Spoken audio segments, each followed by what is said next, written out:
Proud to be here today with Lindsey Cormack, who is Associate Professor of Political Science in the School of Humanities, Arts, and Social Sciences at the Stevens Institute of Technology in Hoboken, New Jersey, which I had to get Hoboken in there because you just don't get to say that very often. Lindsey has created a and maintains the wildly useful DC Inbox database of official legislator to constituent e-newsletters. And you can follow the DC Inbox at DC Inbox on the Twitters.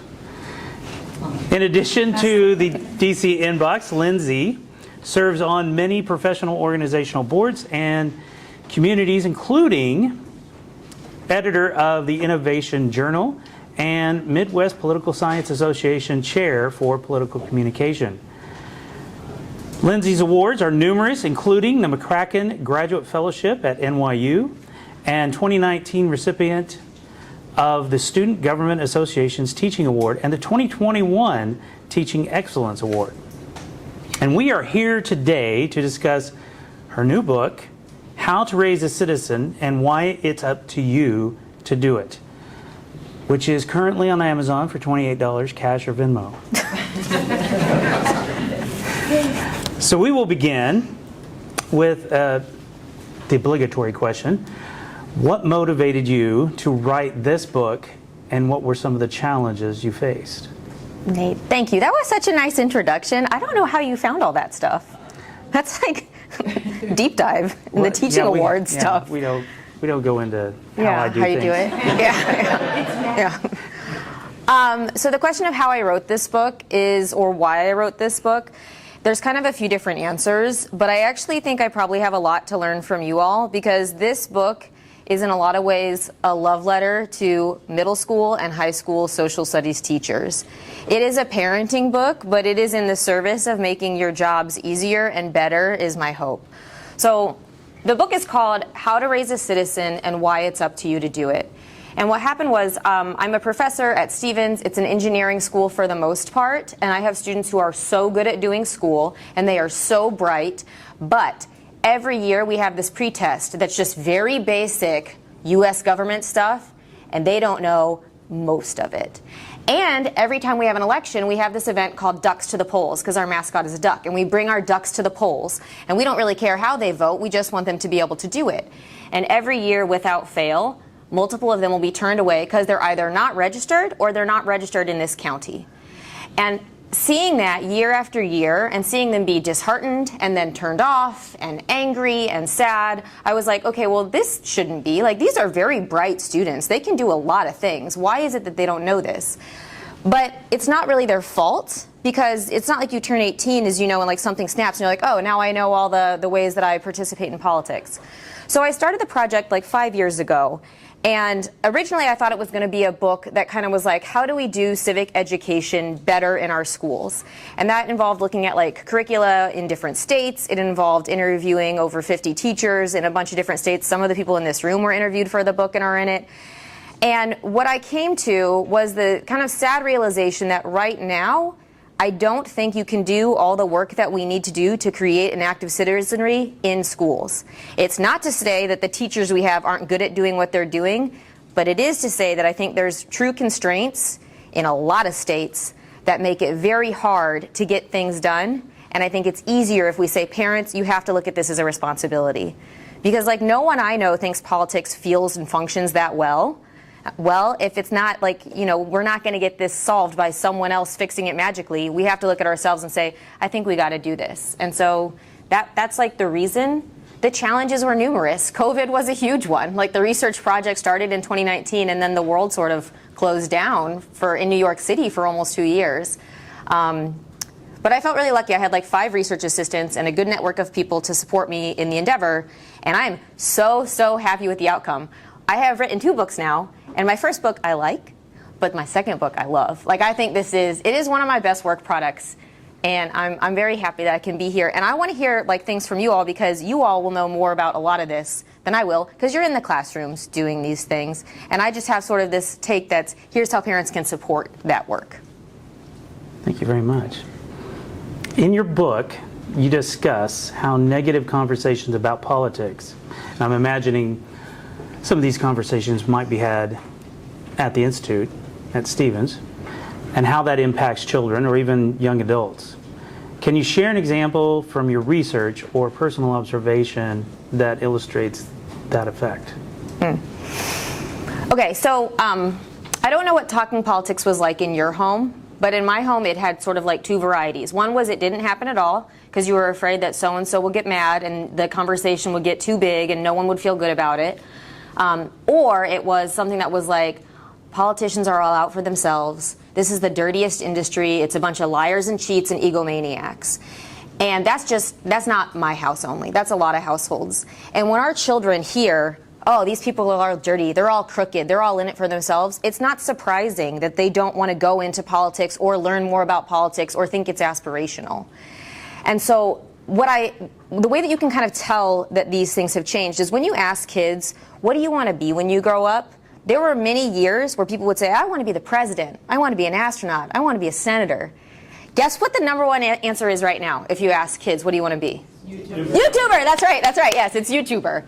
And politician is not in the top 20. There's nothing that looks even close to it. And so I think, we have this like repeated sort of socialization that goes on, not just in conversations, but even in children's media and literacy. So if you have kids, maybe you've watched some shows like Paw Patrol or Dinosaur Train or other things or even SpongeBob, where at best the politician is sort of like a bumbling doofus, and at worst they're kind of evil and doing bad things. And so kids get this like socialized message that politics is problematic, and I think it turns them off, and I think we know that because they're less likely to say that they want to do this, and we have people who are just like wanting to check out of the system. So I want to play off that. YouTuber, you mentioned that, social media. And you mentioned the role of the media, and I want to include the social media and all the apps that are out there for various products in promoting outrage politics. And we know kids are going to be on social media, and we know they're not going to stop using social media. For the most part, I imagine some of you have seen that in your classrooms where they're not wanting to stop using social media.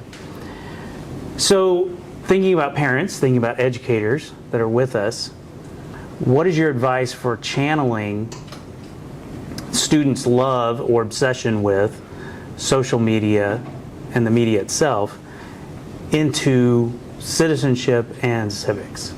I think this is a great question. I think, so in my classroom, I have students who are 18 to 22, and I have a no-tech classroom, and I've had that for 8 of the 10 years I've been at Stevens. And they're like a techie bunch, and I say I don't care, because you don't get to replicate in-person, face-to-face interactions if everyone's also shopping online and texting with their friends and figuring stuff out. And so I don't know what you all can do in your classrooms, but like my first stance is like no tech. But I think if you were to do something that was like, how can we let them have like a techie feel or let them have a social media feel, I can imagine an assignment that's asking them to go through conversations with each other and record it. And not for a way that's like, can you believe they said that? Or like, how could you think that? But have them go through, I have 4 questions that I list out in my book that I think helps get to like the roots of different ways that people think about things. And I wouldn't hate, make a podcast that does this, or make a little YouTube video that does this, and show what having a conversation looks like. And I do think there is a market for that. There's a group called Braver Angels that maybe some of you have heard about, where they have a Democrat and a Republican who does every little piece of what they do. I think there are people who are interested in that content. It's just not what tends to get the most clicks in our current ecosystem. So involving the students in some way is probably going to be the... Let them be the star. Yeah, let them be the star of that show, but make sure the show is have a conversation versus, can you believe this person holds this idea? They're either like idiots or evil. And it's like, no, that's generally not true. Okay, so I want to switch gears, and this might be strange coming from me, and you'll know as soon as you hear what I'm getting ready to say. You critique the focus on test scores in schools rather than preparing engaged citizens. What changes would you propose to integrate civic readiness more effectively into the educational system? Yeah, so I do critique I know we have to do tests. I know it's like a way for us to assess our population. I know it's a way for us to figure out who seems ready for something and who doesn't. But I do think, and I imagine some of you would share this opinion of mine, which is if you only test the things that are on the SAT and the ACT, you're going to spend a lot more classroom time on that and not on the things that aren't tested, which is like my critique of this, is if we're all geared towards these tests and civics isn't a part of these tests, it's not surprising that it doesn't get the classroom time that it probably deserves. I think different states have approached it in different ways. Kansas, if I'm not mistaken, you all had a bill that passed both chambers and then got vetoed by the governor about requiring, I think, a 60-question civics test to graduate. I think that is the case in Kansas. I don't think that's the better way to do it. I don't think it's like, and add a civics test. I think, like every other subject, we should scaffold this year after year, starting in kindergarten. Our kindergartners are capable about learning about government. And government and civics are kind of the only subject that, in a lot of states, your second semester of senior year, they say, like, let's learn it all right now. Here's these concepts. You never heard about federalism? Let's do it. We've got 4 months. And I really think we should be able to scaffold these things over years. So it would be a curriculum rewrite from the beginning to end. And some states do it better than others. But until we have a priority on it, I don't think we get this done. I don't think that's one of the reasons I think schools can't do it alone, because schools are not in the position to say we're not taking the SAT or the ACT anymore. And as long as those are driving results, I don't think you can change a lot of the ways that it gets taught. That's interesting. So you mentioned that you weren't in favor of a legislated test. I'm not in favor of it. I just don't think taking a civics exam is like what you need to know. I mean, especially not the 100 questions that we use for U.S. citizenry now. And my understanding of the academic research on this is, like, in order to make capable citizens, you need to teach something that's more like active civics. Because one of my quibbles with the way that we teach sort of history and politics and civics is that I think students see themselves as spectators in something that happened 5,000 years ago. They're like, this is impossibly long ago, and people who weren't me did something, and I should learn about it, but it's forever ago. Instead of seeing it as, like, we do politics every day. Schools are political. People are political. Everything is political. And so I think active civics, where they have, opportunities to engage with local politicians or local government, or some of the organizations who will say, like, find a problem in your community, whatever it is, and then propose a solution for it, and then have them present that to, like, a government or a school board or whatever sort of the agency is or the body that's responsible for that. I think that is better than legislating you have to pass a 60-point test or a 60-question test. But I'm not necessarily against a 60-question test. I just don't think it doesn't do the civic know-how piece that I think other things could. So you would rather have students doing something? Absolutely. Absolutely. Yeah. Yeah. Yeah. Good. Good. I'm happy about that. Yeah. Yeah. But it's true. I mean, we learn better by doing, and so do they. Yeah. Yeah. Okay. Very good. Was that a trap? No. Was there a trap in there? Really. Like, no. The wrong answer. No, that was a great answer. So the next question, I fashioned it as for educators, but it's also for the home. It's actually for both. And knowing that we have kids, and you said it in your intro, that you have some in college that haven't registered or have registered in the wrong county, and there's a list of ors of why they can't vote. And knowing that that's rather important if you wish to vote, what are, and I guess I'll do it, top three absolutes that a kid has to know, or a student has to know, or tools they have to have before they leave the classroom and or they're out of the household. Can I give you 5? You can give me 5. I'll do a fast 5. I think parents need to teach their kids how to register to vote, because schools in many states don't even permit you to have registration forms on the campuses. And so they're not going to do it on their own. They're not used to interacting with systems, especially in a state like Texas. You can't register online. They're not going to go to some county office, find the paperwork and do it themselves. They're just not going to. So I think registering to vote is number 1.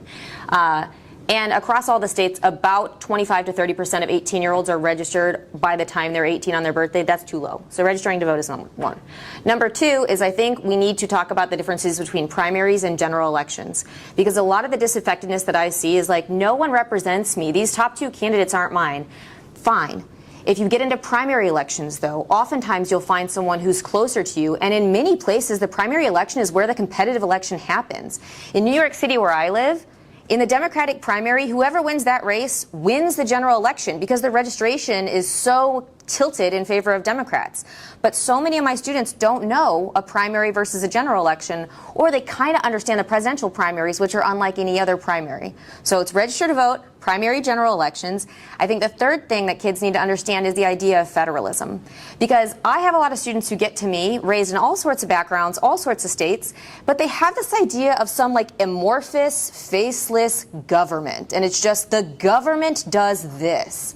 And that's not true. There are local governments that do so many quality of life things that oftentimes aren't partisan, that would love it if students would come and see what they're up to.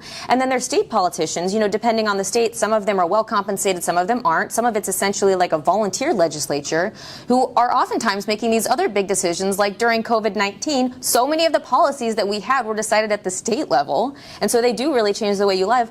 And then the federal government just gets all the media time. It gets the airplay. It gets the coverage. And so I think talking to them about, you know, there are differences, and here's the ones that matter in different ways, that would be number three.